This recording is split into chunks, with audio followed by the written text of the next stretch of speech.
Could a mere volcanic rock, a distant speck in the Pacific, truly dictate the fate of a global war?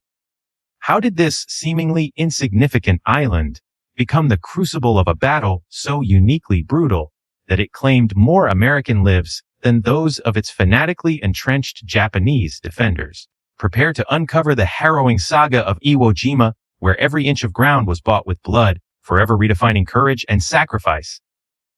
By 1945, Japanese conquest in the Pacific was decisively over. Allied forces advanced relentlessly throughout the theater.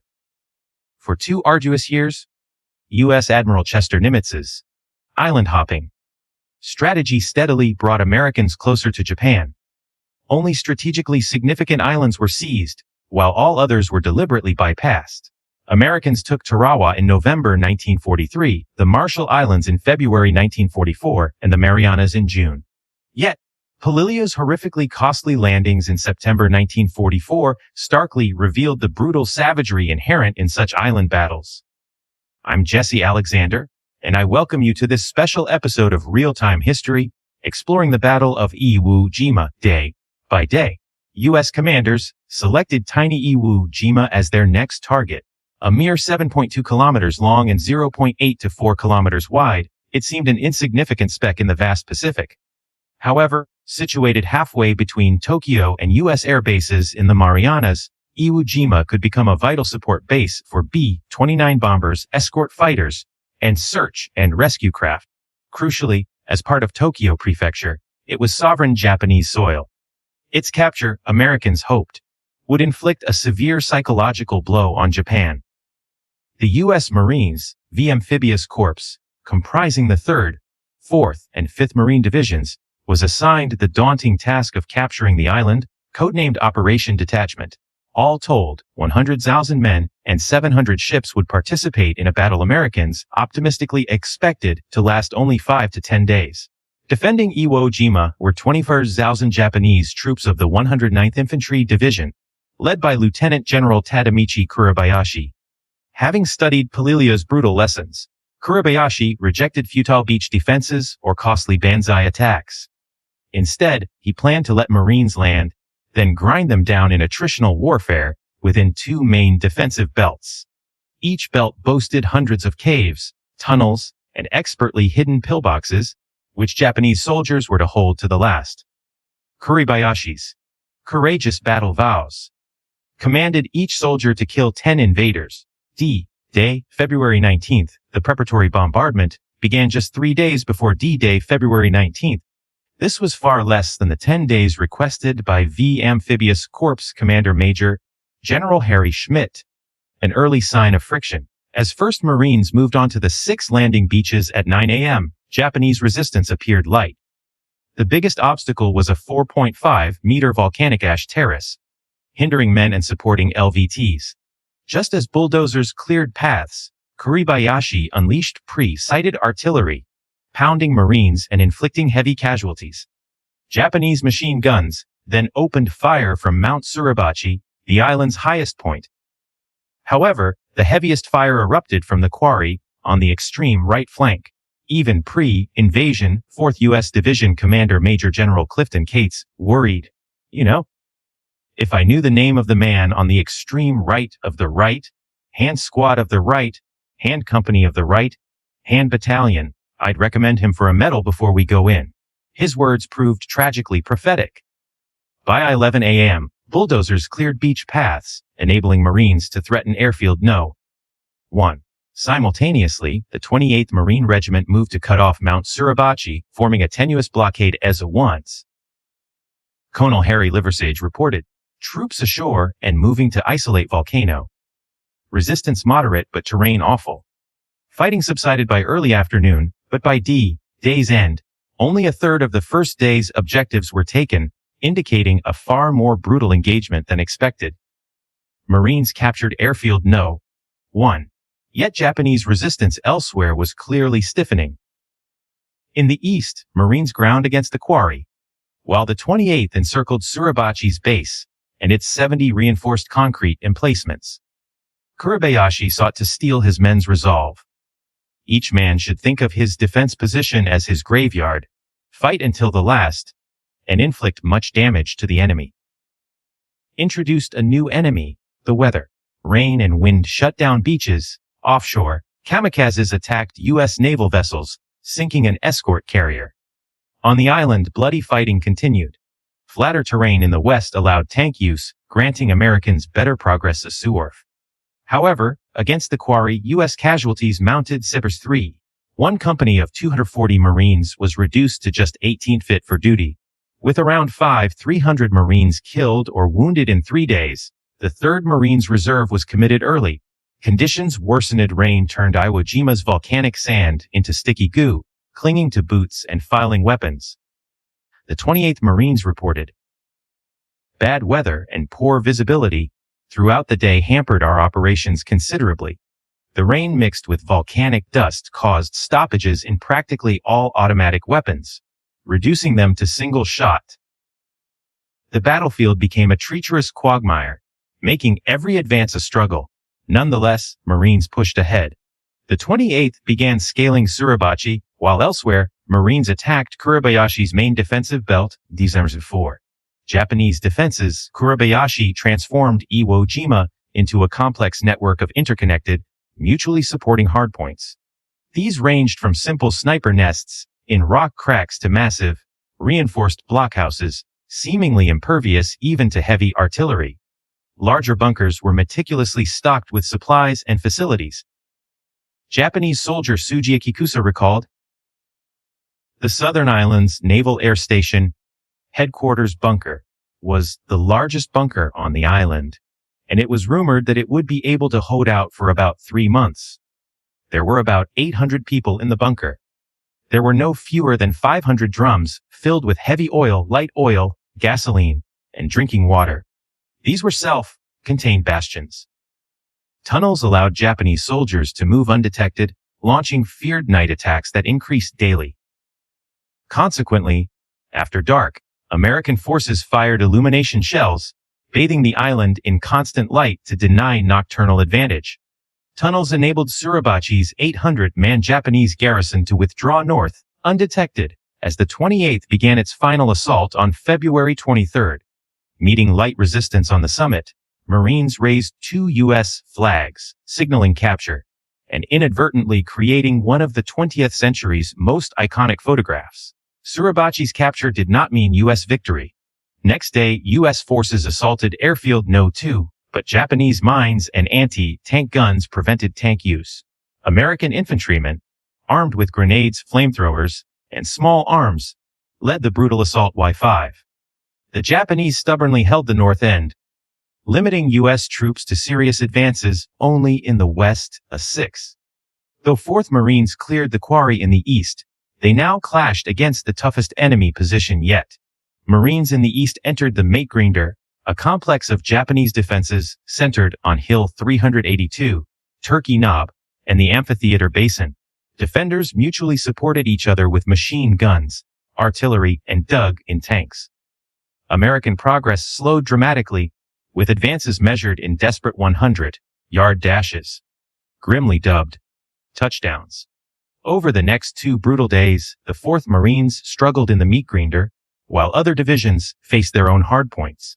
By February 27th, Americans consolidated gains of 7, yet northward progress remained agonizing, measured in touchdowns.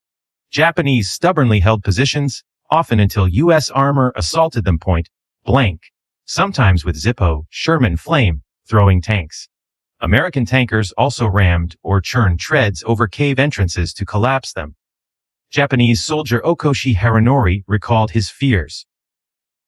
"Even if you pretended to die and fell over, on level ground American trucks and tanks would drive over you.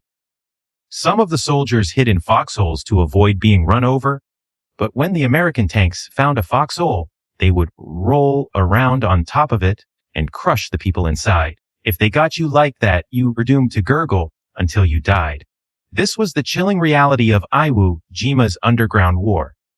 February 28th, U.S. Command's originally projected battle end date found victory still distant. With the East stalemated, Schmidt ordered the 3rd Division to push centrally towards the coast, aiming to split the Japanese defenders' last belt. A massive artillery and air bombardment aided Marines, who surged forward, seizing the remains of Airfield No. 2008. By the next day, American forces threatened the unfinished Airfield No. 3. In the west, the 5th Marines clashed against Nishi Ridge al-Zanaiv, another prepared defensive position. Hill 382 was partially captured 10 hours in the east, but Japanese on Turkey Knob and Amphitheater defiantly held out. As U.S. casualties and exhaustion mounted, NCOs increasingly commanded Marine units. Some privates led assaults, reflecting severe attrition. Yet, as U.S. forces advanced in the east, the central drive bogged down. Japanese defenders on Hills 362B, S1100 and Cs-12F stubbornly held Marines, their summits heavily contested in brutal, hand-to-hand fighting. A grim stalemate endured. Marine casualties were extremely high, 3,000 dead and 13,000 wounded. The Japanese had lost 14,000, almost all dead, with only about 7,000 men remaining.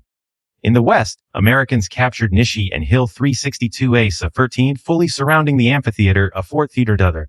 Marines also noted deceptive Japanese tactics. Japanese snipers dressed in Marine uniforms and armed with M1s SIC were encountered. Also, it was discovered that the enemy was booby trapping their dead.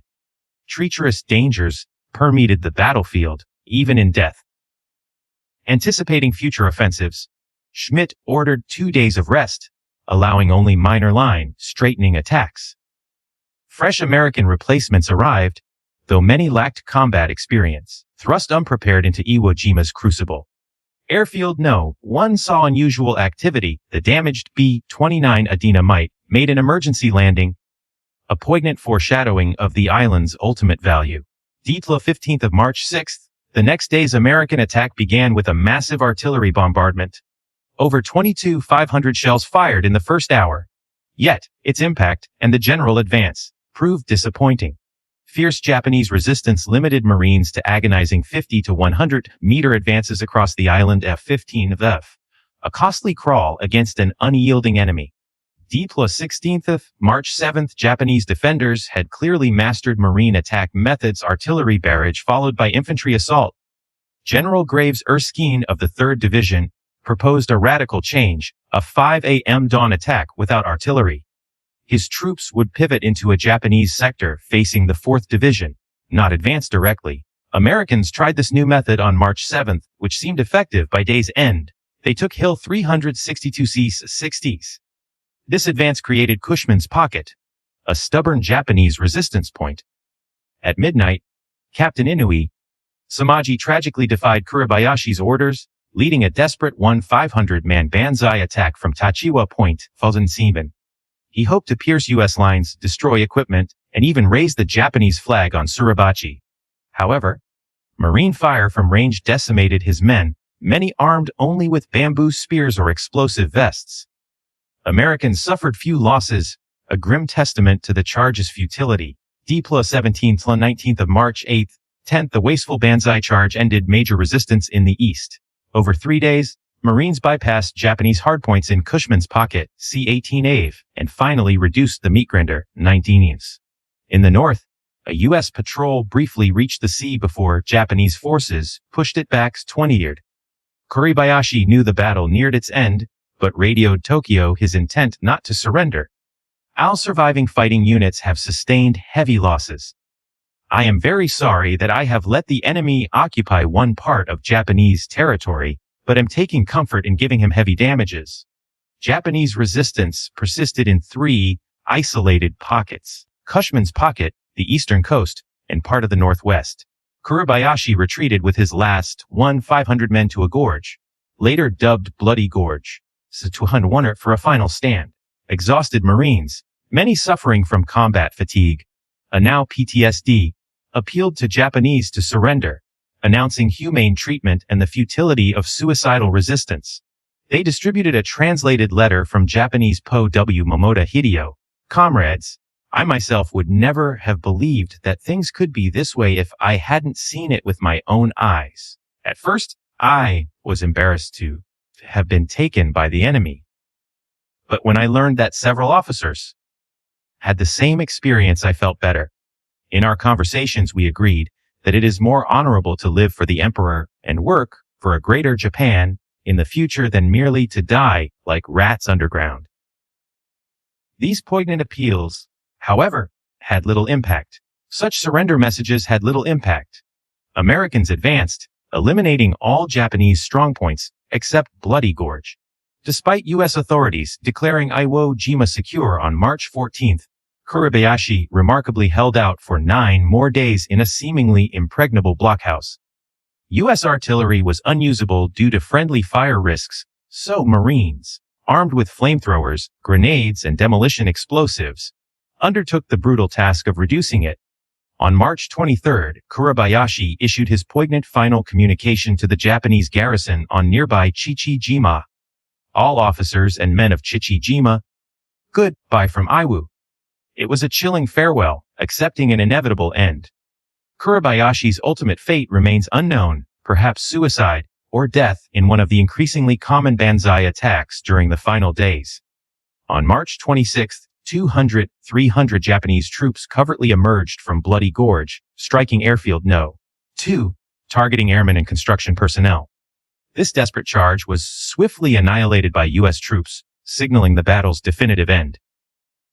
After 35 unmitigated days marked the official end.